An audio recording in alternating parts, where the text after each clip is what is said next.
In the heart of football, there exists a club whose legacy is etched in triumphs and cherished victories. Welcome to the black and yellow of Borussia Dortmund. Since 1909, the black and yellow of Borussia Dortmund has been a beacon of footballing excellence. Their journey is punctuated by unforgettable triumphs that echo through the histories of football. The club's crowning glory arrived in 1997 when Dortmund conquered Europe, claiming the Champions League glory with a victory over a very dominating side in Juventus. They emerged victorious, etching their name into football folklore. In 2011, their Bundesliga dominance culminated in their first title under Jurgen Klopp, his playing style capturing the hearts and minds of the supporters of the black and yellow, and ended up going on to winning multiple titles whilst at the club. More recently, in 2021, Borussia Dortmund triumphed in the DFB Pokal, reaffirming their commitment to excellence. Their journey through the tournament showcased grit, determination and a hunger for success. After falling at the final hurdle last season and losing star players like Jude Bellingham and Erling Haaland over the past 2 seasons, their league form has faltered, slipping down to 5th in the Bundesliga and 11 points off the top, whilst also being knocked out of the Pokal. So join me on this journey to bring this great club right back to the top where they belong, in Young Guns' quest for greatness. So, what do you think about that, guys? Welcome back to the channel, and welcome back to a brand new series, which, obviously, go by the intro, is titled Young Guns' Quest for Greatness. That's my own little twist, spin, whatever you want to call it, on a Youth to Gold series. So, simple rules I will go through are: can't sign any players over the age of 21, and I had to sell, or at least attempt to sell, my players who go over the age of 30.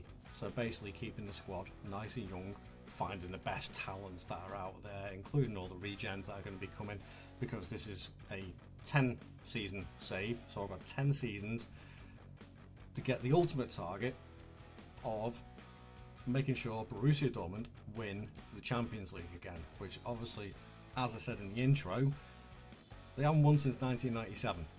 So it's a big task, because obviously Bundesliga is one of the most competitive leagues in Europe. You got Bayern Munich and Leipzig, who are your main competitors to Borussia Dortmund, but also you got the likes of Frankfurt, Leverkusen, Freiburg. All the teams could take points off you quite easily, as was shown last season when obviously Dortmund tripped at the last hurdle and Bayern Munich ended up pipping for the league on the last day of the season. As heartbreaking as that is for the fans over there, that's the reality of it, and that's what's been costing Dortmund quite a bit over the last few years. They haven't been picking up the trophies that they should have been picking up, but in my opinion anyway. I mean, Dortmund are my favourite club coming out of Germany. I like to see them doing well. I like their style of play. Their philosophy in the club is very similar to obviously the team that I support, being Liverpool, and obviously a big connection between Dortmund and Liverpool. We played each other. Jurgen Klopp obviously being managers both sides. So it's a club that I really like, and I want to see if I can get them to not only win a couple of titles, but also topple Bayern Munich as well domestically. So a couple of big targets there. Let's get into it and see what we can do with it. So financially, first season, didn't have a lot of transfer budget left because I started this database on the original game mode, so all the transfers have been done already. You don't start off with much of a transfer budget. So with that being said, obviously not many transfers coming in and out. I only got rid of 2 players, one being Marius Wolf. He wanted to go on to a new challenge. Leipzig came in for 4 million, so I took it, and one of the youth players as well, Antonius Papadopoulos, who is a very preen guy. It almost looks like a regen, but that is actually him. He's actually a not bad player, but he wasn't going to get this game time here, so he's gone to Hanover. But as you'll see in the loans, I have got Hassan Ouedraogo, who is my only signing. He was up for sale at Schalke, fits that youth, young gun mould perfectly.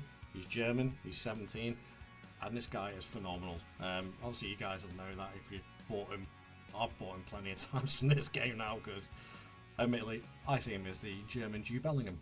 As far as I'm concerned, I think he's going to be as good as him on the game in real life. Who knows? Obviously, things work out a little bit differently, but fingers crossed, he'll do that. So, with that being said, that's the transfers done and dusted. Scheduling wise, played a couple of games already. We're through to the next round of the Pokal.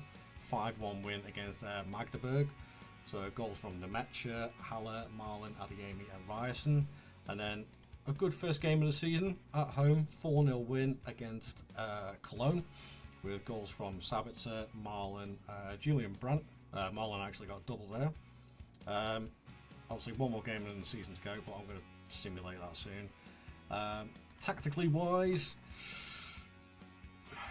not more could be said. It's the Gegenpress, but it's the style I like, and it's the style that does well, and it suits Dortmund perfectly. So with a couple of tweaks here and there on how I like the team to play. So fingers crossed this will do the job. Squad wise, they've got a really, really good squad. They have. I mean, Kobel is one of the best goalkeepers on the game. Sula and Slotterbeck as the centre backs.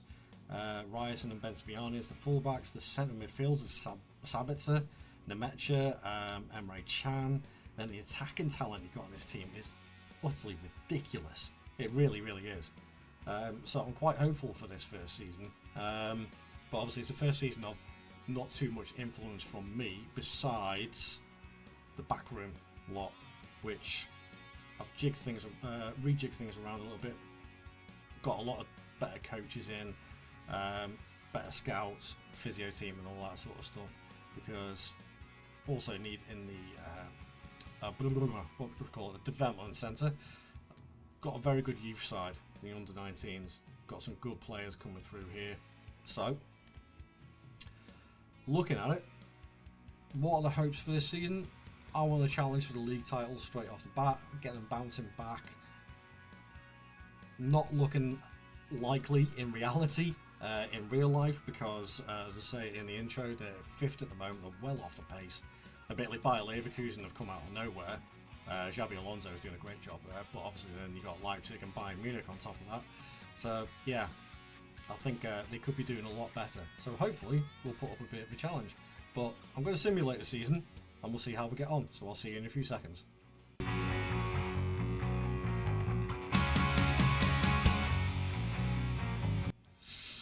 Yeah, that's disappointing.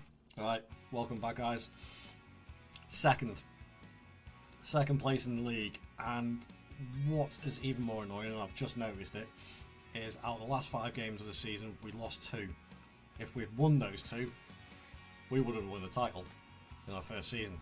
And we were actually top for a little bit as well. In fact, not just a little bit, a good quarter of the season, maybe even a third of the season we've been top of the league. That's disappointing. Okay, well, it is what it is. We lost a lot of games, didn't draw too many. Yeah, I'm annoyed at that. Competitions wise, we'll have a look at it. Round of 16 against Benfica and quarterfinals against Frankfurt. So no silverware for this season, or silverware for the league and goldware for the Pokal. Yeah, that's overall an average season. Again, being the bridesmaid and not the bride for any of these competitions is disappointing. But let's see if there's a silver lining in the squad. Marlon had a good season. He got 26 goals. Adeyemi got 12 goals. Would like to see a little bit more output from him. Julian Brandt got 8 goals and 15 assists. And Royce, who is retiring sadly, but he is over that age. 40 games, 4 goals, 15 assists. So there's some players that we're going to miss some decent stats out of them. But looking at it, we're looking rosy. We got, let's see, a couple of $100,000 in the wage budget and 30 odd million in the transfer budget. That's definitely something that we could do with. So this first season, obviously, it's it's just a setting the base sort of season. I haven't brought any youth players in besides Rodrigo, but obviously he went out on loan straight away just to get the first team experience. So over the next few seasons is when we're going to start seeing all the youth players coming in, and hopefully some really, really top talent to propel this club and get them back to where they should be. So if you enjoyed this episode, please leave a like on it and subscribe to the channel, because there will be more videos. This is a 10 episode series, 10 seasons hopefully. It may take us that long, it may not, I don't know, we'll see how it goes. But yes, please like the video and subscribe to the channel, and tune in for the next episode, which will be coming out a few days after this one. So I will see you then. Ta-ra.